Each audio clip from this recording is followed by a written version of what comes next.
बघा आपल्याला समसंख्या आणि विषम संख्या म्हणजे काय हे आपल्याला शिकायचं आहे।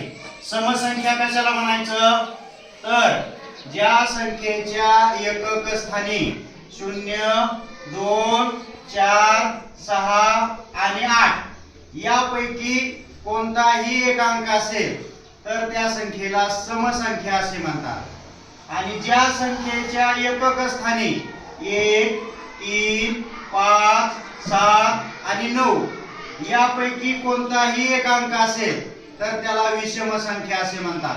आता या ठिकाणी मी संख्या लिहिलेल्या आहेत, दोन अंकी संख्या आहेत सगळ्या। पहिली संख्या आहे 12। 12 या संख्येमध्ये एकक स्थानी कोण आहे 2 म्हणजे ही सम आहे का विषम आहे सम।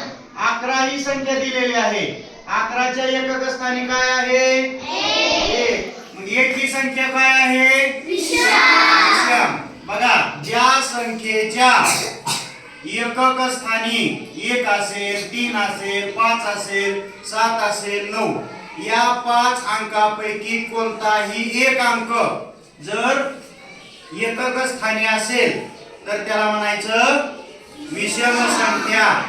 आणि 0, 2, 4, 6 आणि 8 या 5 अंकापैकी कोणताही एक अंक जर एकक स्थानी असेल तर त्याला म्हणायचं समसंख्या।